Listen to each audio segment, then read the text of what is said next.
Digital Bangladesh বিনির্মাণে আমরা hi tech park করেছি, software park করেছি, কতটা কাজে আসছে আসলে?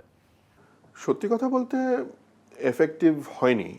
তার কারণ হচ্ছে যে এই যেগুলো করা হয়েছে এই ধরনের পার্কগুলো, এগুলোর মানে যখন করা হয়েছে তখন ইন্ডাস্ট্রির সাথে বসা হয়নি। মানে কোনো একজন মন্ত্রী বা কোনো একজন আমলা বা এরকম কোনো প্রভাবশালী ব্যক্তি বা এমপি, তার হয়তো এলাকায় মনে হয়েছে, সে তখন সেটা লবি করে তার এলাকায় একটা সফটওয়্যার টেকনোলজি পার্ক বা এরকম কিছু একটা করা হয়েছে। কিন্তু ওইখানে অন্যান্য রিসোর্স আছে কিনা, আপনি ওখানে প্রোগ্রামার পাবেন কিনা, আশেপাশ থেকে ওখানে ওই ধরনের মানুষ আছে কিনা, বা আমি অ্যাজ আ ব্যবসায়ী আমি ওখানে গিয়ে আমার অফিস খুলবো কিনা, এই আলোচনাটা কিন্তু করা হয়নি। যে মনে করেন যশোরে করা হলো সফটওয়্যার টেকনোলজি পার্ক, ইন্ডাস্ট্রির সাথে আমাদের স্টেক হোল্ডারদের সাথে কি বসা হয়েছে যে আচ্ছা আমরা যদি একটা এরকম করি যশোরে, আপনারা কয়টা কোম্পানি, কোন কোন কোম্পানি আপনারা ইয়েতে আসবেন, ওখানে মানে অফিস করবেন বা ব্রাঞ্চ করবেন, আমাদের সাথে আলাপ করা হয়নি। সো এই ধরনের জিনিসগুলো হয়নি বলেই আমার মনে হয় এগুলো সেভাবে ফ্লারিশ করেনি আর কি। একটু অন্য প্রসঙ্গে আসতে চাই। ওয়ার্ল্ড ব্যাংক বলছে যে মধ্যপ্রাচ্য যুদ্ধের কারণে আমাদের বাংলাদেশে দরিদ্রের সংখ্যা প্রায় 12 লাখ বেড়ে যাবে। তো এটা তো একটা হিউজ সংখ্যা। কিভাবে দেখছেন, সমাধানের কোনো উপায় আছে কিনা, কর্মসংস্থান অন্য কোনোভাবে? সমাধানের তো মেন উপায় হচ্ছে আসলে থ্রু প্রাইভেট সেক্টর। সরকার তো আর জব ক্রিয়েট ওভাবে করতে পারে না, সরকারি জব তো আর তৈরি হবে না, প্রাইভেট সেক্টরই জব তৈরি করবে। এবং প্রাইভেট সেক্টরে আপনার জব তৈরি করার মানে সবচেয়ে বড় উপায় হচ্ছে যে আপনি বেশি বেশি করে মানে ম্যানুফ্যাকচারিং জব ক্রিয়েট করবেন, ইনভেস্টমেন্ট বাড়াবেন, আপনি এমন একটা পরিবেশ তৈরি করবেন যেখানে উৎসাহিত হয় মানুষ ইনভেস্ট করতে, যা ঠিক আছে আমি একটা ইন্ডাস্ট্রি বানাবো, আমি একটা এমন কিছু একটা প্রোডাকশন হাউস বানাবো যেখানে আমি একসাথে কয়েকশো মানুষ চাকরি দিতে পারবো বা কয়েক হাজার মানুষ চাকরি দিতে পারবো। সো এই ধরনের পরিবেশ ক্রিয়েট করতে হবে সরকারকে, খুব দ্রুত করতে হবে। এটা নানা রকমভাবে ইনসেন্টিভ দিয়ে করা যায়। আপনি যদি দেখেন যে যদি আপনি ইন্ডিয়াতে দেখবেন যে ওদের যে বিভিন্ন স্টেটগুলো আছে, প্রদেশগুলো আছে, ওরা কিন্তু একে অপরের সাথে কম্পিট করে, যে তারা একটা প্রদেশ হয়তো ইনসেন্টিভ দিচ্ছে, আরেকটা প্রদেশ বলে আমরা আরও বেশি ইনসেন্টিভ দেবো। সো এই ধরনের সো আমাদেরকেও কিন্তু এই ধরনের ইনসেন্টিভ দিয়ে লোকাল এবং বিদেশি বিনিয়োগকে আকৃষ্ট করতে হবে। আমরা is of doing business index নিয়ে অনেক দিন ধরে বলে আসছি, সেটা নিয়ে আসলে কাজ করে যেতে হবে। কিছুটা হয়তো হয়েছে, বিডাতে হয়তো কিছু কিছু জিনিস আপনি হয়তো ওয়ান উইন্ডোজ এখন সলিউশন পাচ্ছেন, ওয়ান স্টপ সার্ভিস পাচ্ছেন, কিন্তু তারপরেও সেটা এনাফ না। প্রধান অন্তরায়টা হচ্ছে যে বিভিন্ন যে এজেন্সিগুলো থাকে যেখান থেকে আপনার পারমিশনগুলো নিতে হয়, তারা না তাদের সেই পাওয়ারটা ছাড়তে চায় না। সো তারা মনে করে যে না, যখন লাগবে আমার কাছে আসুক। সো আপনি কত জায়গায় দৌড়াবেন? সো বিদেশিরা তো এসে আপনাকে মানে 30 জায়গায় 40 জায়গায় দৌড়াবে না। সো এই জিনিসটা আসলে সরকারকে খুব প্রায়োরিটি দিয়ে এটা কাজ করতে হবে। আপনাকে যদি এই ধরনের একটা বিনিয়োগ বান্ধব পরিবেশ তৈরি করতে পারেন, বিনিয়োগ আসবে, এবং ম্যানুফ্যাকচারিং যেই সব বিনিয়োগ কর্মসংস্থান বেশি করতে পারে সেইগুলোকে আপনি ইনসেন্টিভ দেন। আপনি এমন কিছু করলেন যে রোবট দিয়ে কাজ করে ফেললেন, সেটাতে তো আমার লাভ হলো না, মানে ওই সেন্সে লাভ হলো না যে কর্মসংস্থান হলো না। সো যেখানে বড় কর্মসংস্থানের সুযোগ আছে সেই ধরনের উদ্যোগকে যদি ইনসেন্টিভ দেয় সরকার, আমার মনে হয় এটা অ্যাড্রেস করা যাবে। আরেকটা বড় কাজ করা যেতে পারে, সেটা হচ্ছে যে আমাদের SMA, small and medium enterprises, তাদের প্রতি একটু আমার মনে হয় নজর দেওয়া, তাদেরকে যদি একটু মানে করা যায়, কি বলবো, একটু প্যাট্রোনাইজ, পৃষ্ঠপোষকতা করা যায়, তাহলে আমার মনে হয় তারাও কিন্তু অনেক জব ক্রিয়েট করতে পারে, ছোট ছোট জব। তারা হয়তো কেউ হয়তো 10 জন, 20 জন, 25 জন, 50 জন করে ক্রিয়েট করবে, কিন্তু এটা একটা বড়, বিকজ আমাদের এখানে তো এসএমইরাই কিন্তু ইকোনমির ব্যাকবোন। তো তারা যদি কর্মসংস্থান করতে পারে তাহলে কিন্তু একটা বড় হেল্প হবে আর কি। তারপর ইজ অফ ডুইং বিজনেস আমাদের ভালো করতেই হবে আসলে। ওটা ছাড়া তো বিনিয়োগ আসবে না। আপনার লোকাল বিনিয়োগও করবে না কেউ, বিদেশ থেকে তো আসবেই না। সেটা একটু জানতে চাই যে পুরো বিশ্বে 1 কোটির মতো প্রবাসী বাংলাদেশি আছে, তাদের মধ্যে কিন্তু 1/4 কিন্তু বেশ দক্ষ, এদের মধ্যে সেকেন্ড জেনারেশন, থার্ড জেনারেশন। তো তাদেরকে আমরা আমাদের ইকোনমিতে কীভাবে কাজে লাগাতে পারি? বেশ কয়েকভাবে কাজে লাগানো যায়। আপনি দেখেন, আগেন আমি ইন্ডিয়ার কথা বলি, বিকজ ইন্ডিয়ার প্রচুর মানুষ সারা পৃথিবীতে ছড়িয়ে আছে। তো ওরা যেটা করেছে, ওরা তাদেরকে দেশে অ্যাট্রাক্ট করার জন্য ওরা নন রেসিডেন্ট ইন্ডিয়ান বলে একটা জিনিস, যেটা আমাদের এনআরবি বলে একটা আছে, এবং তাদের জন্য স্পেশাল কিছু অফার্স আছে আর কি, অনেক সুযোগ আছে। পরে তারা যেটা করলো, তারা একটা পিআইও বলে একটা ইয়ে করলো, আরেকটা ক্যাটাগরি করলো, পার্সন অফ ইন্ডিয়ান অরিজিন। অর্থাৎ সে হয়তো সেকেন্ড জেনারেশন, তার বাবা মা হয়তো মানে ইন্ডিয়া থেকে চলে গেছে আমেরিকাতে, কিন্তু সে আমেরিকাতেই জন্ম, আমেরিকাতেই বড় হয়েছে, কিন্তু তার রুট কিন্তু ইন্ডিয়াতে। সো তাকেও কিন্তু সেই সুযোগ দেওয়া হচ্ছে। সো তার কিন্তু ইন্ডিয়ান পাসপোর্ট নাই, কিন্তু তাকেও সেই সুযোগ দেওয়া হচ্ছে। এরকম তারা 2-3টা ক্যাটাগরি করেছে। সো এই ধরনের যদি আমরা বিভিন্ন ধরনের ইনসেন্টিভ বা অফার দিতে পারি, আমার মনে হয় অনেকে ইন্টারেস্টেড হবে। কারণ এখন কিন্তু অনেক সেকেন্ড জেনারেশন বাংলাদেশি বিদেশে আছে, থার্ড জেনারেশনও কিছু কিছু আছে। সো তাদেরকে আমরা এভাবে অ্যাট্রাক্ট করতে পারি যে তুমি যদি বাংলাদেশে এসে একটা ইনভেস্ট করো, বা একটা জমি কিনো, বাড়ি কিনো, হোয়াটএভার, বা একটা ফ্যাক্টরি বানাও, তুমি এত বছরের জন্য একটা ট্যাক্স ইনসেন্টিভ পাবে, অথবা নানা ধরনের ইনসেন্টিভ দেওয়া যেতে পারে, বা তাকে একটা স্পেশাল স্ট্যাটাস দেওয়া যেতে পারে, সিআইপি স্ট্যাটাস, কথার কথা এই ধরনের কিছু একটা দেওয়া যেতে পারে। সো এগুলো অ্যাট্রাক্ট করে মানুষকে। আরেকটা জিনিস হচ্ছে যে আমাদের যারা নন রেসিডেন্ট বাংলাদেশি আছে, প্রবাসী যারা আছেন, তাদেরও কিছু দায়িত্ব আছে, মানে আমাদের ইয়ের প্রতি, বাংলাদেশের প্রতি। যেমন দায়িত্ব বলবো না, আমি বলবো যে এটা তাদেরকে উদ্বুদ্ধ করা যেতে পারে যে, মানে মনে করেন আমি একজন প্রবাসী, আমি যেখানে চাকরি করি, যেই অফিসে চাকরি করি, ওই অফিসটার ধরেন একটা ছোট একটা ওয়েবসাইট তৈরি করবে, ওটা আমি বলি যে না, আমি বাংলাদেশের একটা ফ্রিল্যান্সারকে দিয়ে করাচ্ছি, বা একটা কোম্পানিকে দিয়ে করাচ্ছি, হয়তো $1,000 কাজ, $2,000 কাজ, বেশি না।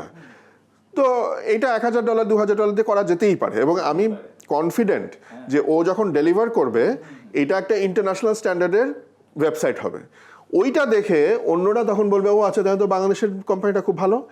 এইভাবে আস্তে আস্তে কিন্তু ওয়ার্ড অফ মাউথে ছড়িয়ে পড়বে।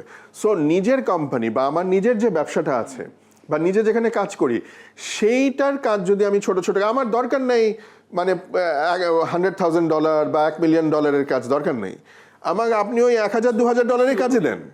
সো এইভাবে যদি আমাদের যারা প্রবাসীরা আছে, তারা যদি এটা শুরু করে, আমার মনে হয় এটা খুব একটা ভালো হবে আমাদের ইমেজটাকে তৈরি করার জন্য। আরেকটা হচ্ছে যে আমাদের অনেকে আছে কিন্তু, এই যে আপনি বললেন না প্রায় 1/4, আমার নাম্বারটা মনে হচ্ছে যে আবার 24 লক্ষ, 2.4 মিলিয়ন প্রফেশনালসরা আছে বাংলাদেশি প্রফেশনাল বাইরে কাজ করে।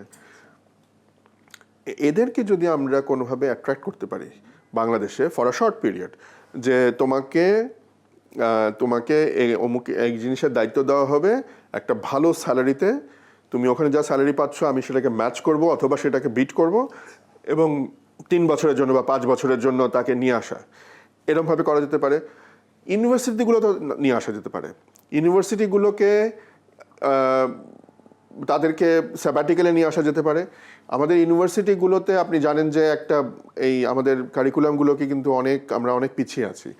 সেগুলোকে আপডেট করার জন্য আমাদের বিভিন্ন যে প্রফেসরসরা আছেন আমেরিকাতে, ইংল্যান্ডে, বিভিন্ন জায়গায়, মালয়েশিয়াতে, জাপানে, সিঙ্গাপুরে, তাদেরকে আমরা কিন্তু আমাদের এই ইউনিভার্সিটির একাডেমিক কাউন্সিলের মেম্বার করতে পারি।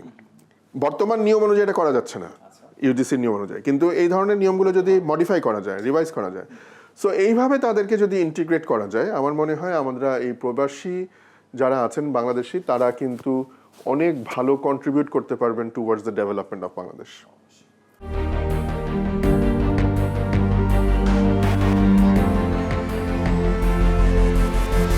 সামনে বহুল প্রতীক্ষিত বাজেট, নতুন সরকারের প্রথম বাজেট।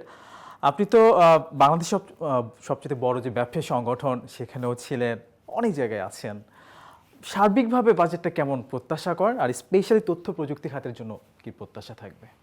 একটা কথা সবসময় আমরা বলি, মানে সব ব্যবসায়ীরা, আমরা এফবিসিসিআই থেকেও বলতাম, আমি যখন এফবিসিসিআইতে ছিলাম ডাইরেক্টর হিসেবে, আমরা সবসময় বলতাম যে ট্যাক্স বার্ডেন না বাড়িয়ে ট্যাক্স নেটটাকে বিস্তৃত করা। সো সেই কাজটা আমি জানি না কেন কোনোভাবেই করা যাচ্ছে না, এখন পর্যন্ত করা যায়নি। মানে যারা দিচ্ছে তারা আরো বেশি দিচ্ছে, তাদের উপর চাপটা বেশি তাদের আসছে। উপরেই চাপ বেশি দেওয়া হচ্ছে। সো আপনি মানে আমাদের এই 17 কোটি মানুষের দেশে আপনি কয় লক্ষ মানুষ ট্যাক্স দেয়?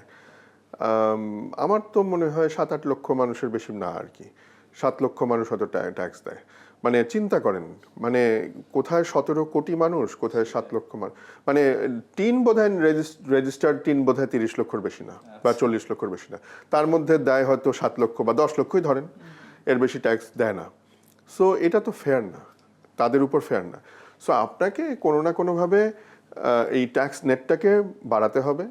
আপনি ট্যাক্সের যে সার্কেলগুলো, এগুলো বিভিন্ন মানে ট্যাক্স কালেক্টিং যে ইয়েটা, সেটাকে আপনাকে আরও ডিসেন্ট্রালাইজ করতে হবে। তাহলে আপনি রাজস্ব বাড়াতে পারবেন। এবং কিছু কিছু জিনিসে আপনাকে একটু লং টার্ম চিন্তা করতে হবে। যা আপনি ওই মনে করলেন যে এটা আমি বাড়িয়ে মোবাইলের সিমের উপর সারচার্জ বাড়িয়ে দিলাম আর আমি বেশ অনেক কয়েক হাজার কোটি টাকা পেয়ে গেলাম, তাহলে তো লাভ হয় না। কিন্তু আপনি যদি মোবাইলের সিমটার দামটা না বাড়াতেন, দেখতেন যে ইন্টারনেট এটা আরও বিস্তৃত হতো, ইন্টারনেটের ব্যবহার বাড়তো এবং ইন্টারনেটের ব্যবহার থেকে আপনি এবার নতুন নতুন রাজস্ব পেতেন। ওইখান থেকে ডিজিটাল কমার্সের রাজস্ব আসতো, ভিএটি আসতো, ভ্যাট আসতো, ইত্যাদি আসতো। সো ওইভাবে একটু লং টার্ম চিন্তা করতে হবে আসলে, ওই শর্ট টার্ম গেন নিয়ে চিন্তা করলে হবে না। সো বাজেটে এই ধরনের একটা প্রতিফলন দেখতে চাই। আরেকটা হচ্ছে যে যেটা আপনি বললেন যে তথ্য প্রযুক্তির ক্ষেত্রে, যে আমাদের নিজস্ব যেই প্রোডাক্টগুলো আছে, যেই সফটওয়্যারগুলো আছে, সেগুলোকে আপনাকে সরকারি লেভেলে আমি বলবো যে বাধ্যতামূলক করতে হবে যে আপনি যদি ওইটার কোনো ইকুইভ্যালেন্ট বাংলাদেশে থাকে, ওটা আপনি বিদেশ থেকে আনতে পারবেন না। এইটা শুনতে অনেক রেস্ট্রিকটিভ লাগছে, কিন্তু এইটা বলবো যে এইটা হচ্ছে অনেকটা এই ধরনের প্রোটেকশন আমাদের দরকার আছে এই মুহূর্তে। হ্যাঁ, আপনি বিদেশ থেকে আনতে পারবেন, আমি বলছি না যে একেবারে কিচ্ছু আনতে পারবো না, আপনি আনতে পারবেন। সেখানে শর্ত থাকবে যে যদি বিদেশ থেকে আনা হয় তাহলে বাংলাদেশি ভ্যালু অ্যাডিশন থাকতে হবে সেখানে। যে আমি শুধু এনে জাস্ট বসিয়ে দিলাম সেটা হলে হবে না, আমাকে Bangladeshi value addition at least 60% value addition Bangladesh থেকে থাকতে হবে। বাংলাদেশের ছেলেমেয়েদেরকে দেশটাকে ইমপ্লিমেন্ট করাতে হবে, মেনটেন করাতে হবে ইত্যাদি। সো এই ধরনের জিনিস, এই ধরনের পলিসি রাখতে হবে। এবং আরেকটা জিনিস অনেকদিন ধরে বলছি যে আমাদের সরকার তো আমাদের সবচেয়ে বড় বায়ার আইটি ক্ষেত্রে। সরকারের বিভিন্ন যে মন্ত্রণালয়, এজেন্সিগুলি বলেন, অধিদপ্তরগুলি বলেন, তাদের যে বাজেট, আইটি বাজেট, সেই আইটি বাজেটে দেখা যায় যে সিংহভাগই চলে যায় হার্ডওয়্যার কিনতে। তো হার্ডওয়্যার যেটা কেনা হয় সেটা তো বিদেশে পায়, ওই টাকাটা তো আর আমাদের কোনো বিকজ আমরা তো হার্ডওয়্যার বানাই না। সো ওইটা না করে হার্ডওয়্যারে আলাদা বাজেট এবং সফটওয়্যারে আলাদা বাজেট রাখতে হবে এবং একটা সিগনিফিকেন্ট বাজেট রাখতে হবে সফটওয়্যার কেনার জন্য এবং সফটওয়্যার সেটাকে মেনটেন করার জন্য। মেনটেন করার জন্য বাজেট থাকে না বলে আপনি দেখেন যে বেশিরভাগ সরকারি ওয়েবসাইট কিন্তু 1 বছর পরে আর কাজ করে না। এই যে ওয়েবসাইটগুলো, সরকারি যে ওয়েবসাইটগুলো আপনি ক্লিক করবেন, কাজ করে না। সো এগুলো তো মেনটেন করতে হবে, তো সেটার বাজেট এই বাজেট অ্যালোকেশনের মধ্যে রাখতে হবে। আর আরেকটা কথা যেটা আমি মানে অনেকদিন ধরে বলে আসছি, দুইটা জিনিস এটা বাজেটে দরকার। ডিজিটাল ট্রানজাকশন আমাদেরকে উৎসাহিত করতেই হবে। ডিজিটাল ট্রানজাকশন উৎসাহিত করার জন্য অনেক রকম উপায় আছে। একটা বড় উপায়, সহজ উপায় হচ্ছে, আমি ক্রেতা, আপনি বিক্রেতা, আমি যখন আপনাকে কার্ড দিই আপনি কিন্তু নিতে চান না, স্যার ক্যাশ দেন। সে জানে যে ওই কার্ড দিলে তাকে ওই 2.5% ব্যাংকে দিতে হবে, এই জন্য সে নিতে চায় না। সো উল্টো যদি সরকার অফার করে যে যখন ডিজিটাল ট্রানজাকশন হবে, সেটা কার্ড দিয়ে হোক বা এমএফএস দিয়েই হোক, তখন আপনিও একটা ক্যাশব্যাক পাবেন, আমিও একটা ক্যাশব্যাক পাবো। আপনিও ধরেন কথার কথা 1.5% ক্যাশব্যাক পেলেন, আমিও 1.5% ক্যাশব্যাক পেলাম, 3% ক্যাশব্যাক। তখন কিন্তু আমিও উৎসাহিত হব কার্ড দিয়ে করতে, আপনিও ভাববেন যে আচ্ছা কার্ড নিয়ে নেই, তাই না? সো এই জাতীয় আমার মনে হয় ইনসেন্টিভ, এবং এটার জন্য যদি আগামী 3 থেকে 5 বছরের জন্য যদি একটা বাজেট অ্যালোকেশন করা হয় যে আচ্ছা ঠিক আছে 300-400 কোটি টাকা একটা বাজেট, যে এটা দিয়ে আমরা এই ডিজিটাল ট্রানজাকশনের জন্য ইনসেন্টিভ, ক্যাশব্যাক ইনসেন্টিভ দেব, আমার মনে হয় পরীক্ষামূলকভাবে যদি করা হয় তাহলে কিন্তু একটা ভালো পুশ হবে। সো এইটার জন্য বাজেট অ্যালোকেশন থাকা দরকার। আর আরেকটা যেটা বলে শেষ করছি বাজেটের ব্যাপারে, সেটা হচ্ছে যে আমাদের অনেক কোম্পানি, আইটি কোম্পানিগুলো এখন অনেক বড় বড় কাজ করে অভ্যস্ত। বড় ডেটা সেন্টারে কাজ করেছে, এই যে ড্রাইভিং লাইসেন্সের কাজ করেছে, আপনার এনআইডির কাজ করেছে, হজ ম্যানেজমেন্টের বড় কাজ করছে, ইজিপি যেটা আছে ইলেকট্রনিক যে আপনার টেন্ডার যেটা, সেগুলোর কাজ আমরা করেছি। সো এই কাজগুলো কিন্তু আপনার অনেক অন্যান্য অনুন্নত দেশেও কিন্তু প্রয়োজন আছে তাদের। সো এই কাজগুলো আমি চাইলে কিন্তু আফ্রিকার একটা দেশে ইজিপি কিন্তু আমি বিক্রি করতে পারি। যেই কোম্পানিটা এটা বানিয়েছে সে কিন্তু ওখানে গিয়ে এইটা বিক্রি করতে পারে, তার কিন্তু সেই সক্ষমতা হয়ে গেছে এখানে।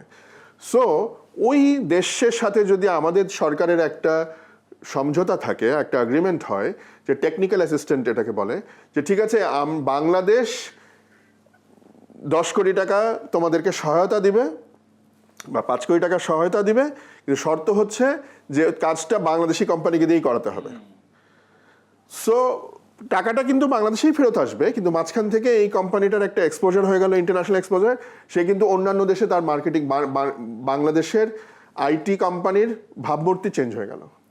সো এই ধরনের টেকনিক্যাল অ্যাসিস্ট্যান্ট একটা বাজেট যদি করা যায় এইবারের বাজেটে, আমার মনে হয়, এবং এটা একটু চিন্তা ভাবনা করে যদি করা যায়, আমার মনে হয় এটা আমাদের এই আইটি সেক্টরকে, বাংলাদেশের আইটি ইন্ডাস্ট্রিকে সারা বিশ্বের দরবারে পরিচয় করে দেওয়ার জন্য একটা খুব কাজের কাজ হবে। একদম শেষের দিকে একটু জানতে চাইবো, আপনাদের এআই বেশ ভালো করছে, ওয়েব ডেভেলপে ভালো করছে, পুরস্কারও পাচ্ছে, একটু কর্মপরিকল্পনা জানতে চাই বর্তমান ভবিষ্যৎ আমার কোম্পানির? জি। ও না, আমাদের কোম্পানি আসলে বিভিন্ন রকমের কাজ করছে। আসলে মেইন ওয়েব নিয়ে কাজ করি আমরা ডিজিটাল মার্কেটিং নিয়ে কাজ করি। আমাদের মেইন যে আরেকটা বড় কাজ সেটা হচ্ছে ডেটা কমিউনিকেশনের কাজ, ফাইবার অপটিক নেটওয়ার্কসের কাজ। সো এগুলো নিয়ে কাজ করি। সবই হচ্ছে, প্রবলেম হচ্ছে কনসিস্টেন্সি অফ পলিসি। আমাদের পলিসির যদি কনসিস্টেন্সি না থাকে তাহলে কিন্তু আমিও উৎসাহ পাবো না আরও বেশি বিনিয়োগ করার। একই রকমভাবে বিদেশিরাও আসবে না। একই রকমভাবে আপনি যদি মনে করেন যে আমার একটা পলিসি আমি খুব রেস্ট্রিকটিভ হব, তাহলে ওই অ্যাটিটিউড নিয়ে কিন্তু কাজ হবে না। আপনাকে ফ্যাসিলিটেটিভ হতে, যেমন আমি একটা উদাহরণ দিয়ে বলছি, এই যে ডেটা প্রোটেকশনের কথা বললাম, এখন এইটা যদি মনে করেন এমনভাবে করা হয় যে এইটাতে আমি আমার হাত পা বেঁধে আমি কাজই করতে পারছি না ঠিক মতো, তাহলে তো আমার ব্যবসা আমি বাড়াবো না, নতুন নতুন ব্যবসা তৈরি হবে না। কিন্তু এমনভাবে অ্যাপ্রোচে যদি করে, অথবা যদি মনে হয় যে না এইটা দিয়ে আমি শুধু তদারকি করব, আমি শুধু নজরদারি করব, কন্ট্রোল করব, এইটা হলে কিন্তু ব্যবসা বাড়বে না। সো ব্যবসা বাড়ানোর জন্য যেই কাজ করতে হবে সেই ধরনের, যেটা দরকার সেই ধরনের পলিসি তৈরি করতে হবে। এই পলিসি তৈরি করলে দেখবেন যে আমার মতো আরও বিভিন্ন যে অন্যান্য কোম্পানিগুলো আছে তারা আরও বেশি করে ইনভেস্ট করছে, এবং আমরা যে সবসময় বলি যে আমাদের ইনফ্রাস্ট্রাকচার সারা দেশে ভালোভাবে ছড়িয়ে দিতে হবে, সেইটা ইনফ্রাস্ট্রাকচারটা আমাদের দেশে তৈরি হয়ে যাবে, এবং ইনফ্রাস্ট্রাকচার একবার তৈরি হয়ে গেলে কিন্তু তখন এটার বেনিফিট সবাই নিতে পারবে আর কি। একদম শেষ প্রশ্ন, সেটি হচ্ছে আপনি মালয়েশিয়া বাংলাদেশ চেম্বার অফ কমার্সেরও প্রেসিডেন্ট ছিলেন, তো যেটা শোনা যাচ্ছে যে মালয়েশিয়ার শ্রমবাজার খুলে দেওয়া হয়েছে। আগে তো অনেক ধরনের প্রবলেমের কথা আমরা শুনতাম, কয়েকটা এজেন্সির মধ্যে আসলে একটা সিন্ডিকেশন ছিল, ছোট করে একটু এই বিষয়ে জানতে চাই। না, এটা তো বেশ অনেক, এটা নিয়ে অনেক কাজ করা হয়েছে, এবং গত বছর শেষের দিকে আর কি এটা মালয়েশিয়া এটাকে আবার বন্ধই তো, মাঝখানে তো বন্ধই করে দেওয়া হয়েছিল বাংলাদেশ থেকে লেবার নেওয়া, তো সেটা তো আবার খোলা হয়েছে। সেটা গত বছর থেকে এই সিন্ডিকেটগুলোও ভাঙা হয়েছে। এখন মালয়েশিয়ার গভর্নমেন্ট বলেছে যে যে কোনো এজেন্সি কাছ থেকে তারা নিতে পারবে, কিন্তু মুশকিল হচ্ছে যে আমাদের যে মানে এটার যে ফোকাসটা আমরা যদি আরেকটু দিতে পারি, যেমন মনে করেন আমরা এখন একেবারে আনস্কিল লেবার পাঠাই, একটু যদি সেমি স্কিল্ড পাঠাতে পারি তাহলে আমার মনে হয় আমাদের ডিমান্ডটা আরও ভালো হবে, এবং তাদের রোজগারটাও আরও অনেক বাড়বে, রেমিটেন্সও অনেক বেড়ে যাবে।